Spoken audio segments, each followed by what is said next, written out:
Welcome back and let's continue our discussion. اس کی مطلب کہتے ہیں کہ جی یہ بدعت ہے, انوویشن وہ ہے اور یہ سب کانٹیننٹ کی ایک ایجاد ہے, لیکن صوفیزم کے جو روٹس ہیں وہ تو اسلامک ہسٹری میں 9th سینچری سے 8th سینچری سے ڈاکیومنٹڈ ہیں. تو اس کے ذرا شروعات جو ہے اس کے بارے میں تھوڑا سا ہمیں. بسم اللہ الرحمن الرحیم. یہ بڑی شد و مت سے یہ پروپیگنڈا کیا جا رہا ہے کہ تصوف یا روحانیت یہ ہندوستان کی یا ایران کی ایجاد, دریافت یا پروڈکٹ ہے اور اس کا اسلام سے کوئی تعلق اور کوئی واسطہ نہیں.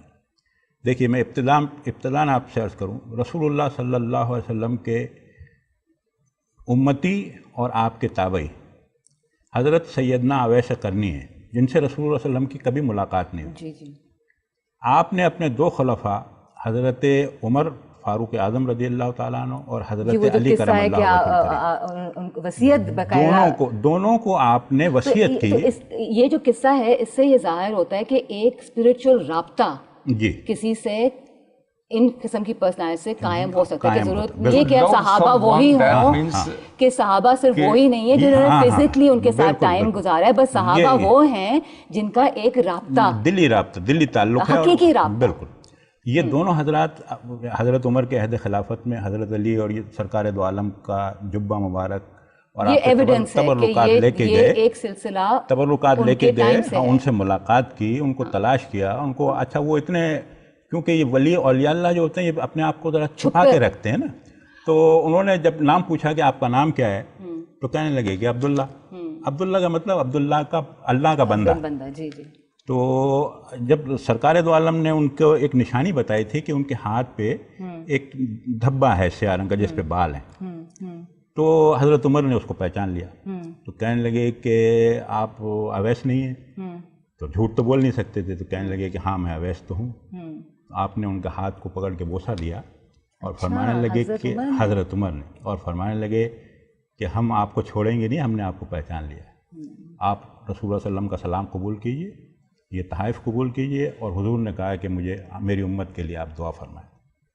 امیجن. اچھا, سلطان ہارون رشید اور اس کی بیوی ملکہ زبیدہ جس نے خانہ کعبہ میں نہر بنائی تھی, یہ دونوں حضرت بہلول دانا ایک بزرگ درویش مجذوب تھے. ان دونوں میاں بیوی ان کے عقیدت مند تھے.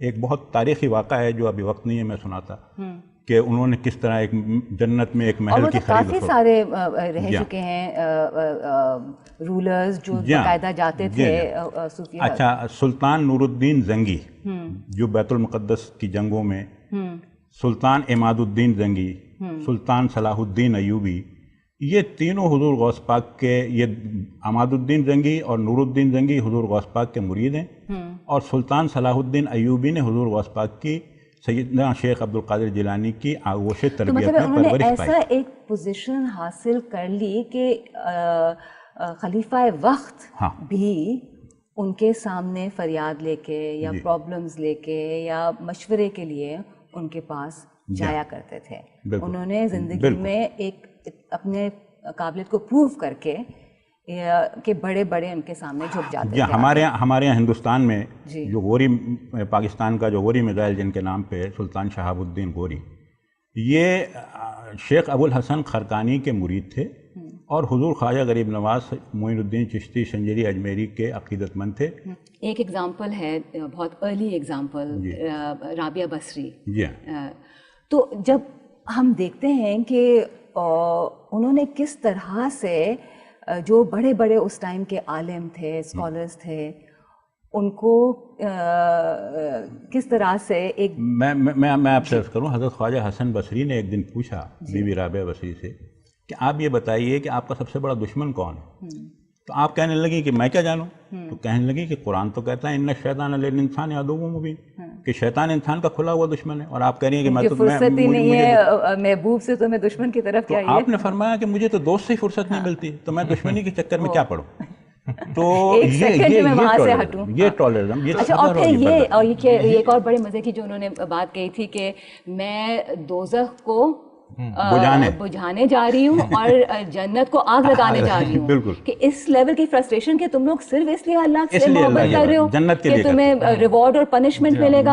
ہاں, تم نے دھندا کیا ہوا اللہ کے ساتھ, کبھی محبت کر کے دیکھو.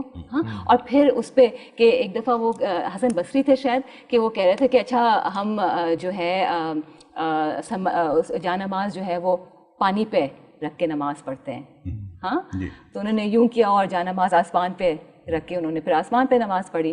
تو پھر لیکن ان کو سمجھانے کے لیے انہوں نے کہا کہ دیکھو مچھلیاں بھی وہ تیرتی ہیں اور چڑیاں بھی جو ہیں وہ پروان کرتی ہیں, تو بات اس کی نہیں ہے. تو کیا ایک تھاٹ, بات یہ ہے ڈٹرمنیشن. ڈٹرمنیشن کبھی بھی انسان خود سے نہیں پیدا کر سکتا انلیس کہ وہ ایسے اشخاص, ایسی شخصیات کہ جو گاڈ گفٹڈ ہیں, جو اللہ کے انعام یافتہ بندے ہیں, ان کی مائیت اور ان کی سنگت میں رہ کر وہ اپنی زندگی کو اس سانچے میں ڈھال لیتے ہیں. تو یہی ان کا طرز عمل پوری دنیا میں اگر وہ سفر پر نکل جائیں تو وہ اپنے اثرات چھوڑتے ہوئے جاتے ہیں. جس طرح ایک خوشبو آپ لیں اور اپنے ساتھ لے لیں تو جہاں جہاں سے آپ گزریں گے وہ خوشبو اسی طرح پھیلتی رہے گی. چاہے سرکمسٹانسز میں آپ کو پیدا کیا گیا ہے, جیسے رسول اللہ آرفن, جی ٹھیک ہے. اچھا رابعہ بصری سلیو, نہ ایسے جلیل القدر صحابہ بھی ہیں جن کے پاس دنیا, مال و متاع, ہر چیز موجود ہے. کیا سیدنا عمر فاروق اعظم رضی اللہ تعالیٰ عنہ اپنے وقت کے سردار سلیمان علیہ السلام کو دیکھیں, ان کو انبیاء کے واقعات ہیں. ہم تو صرف سرکار دو عالم سے ان کے غلاموں کی بات کرتے ہیں. حضرت عبد الرحمن بن عوف رضی اللہ تعالیٰ عنہ, ان کا مقام کیا لوگ نہیں جانتے کہ وہ کس مقام اور منزلت پر فائز ہیں ان کو. اسی طرح لیکن بات یہ ہے کہ چاہے وہ امیر ہوں یا غریب ہوں, ان کو نہیں فرق پڑتا. وہ ایک مقصد کے لیے اس جگہ پہ اللہ نے ان کو بٹھایا ہے, چاہے وہ بادشاہ ہو, چاہے وہ ایک. دیکھیں صوفی کی تعریف جو علماء نے بیان کی ہے اس میں ایک مقام ان کا یہ بھی ہے. حضرت کشف المعجوب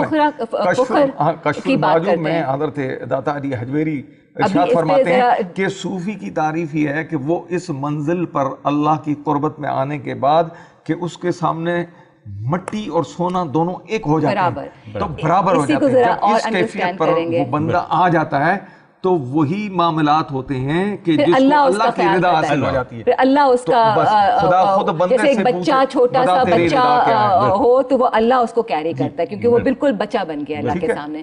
اسی کو ہم کنٹینیو کریں گے ایک چھوٹے سے بریک کے بعد.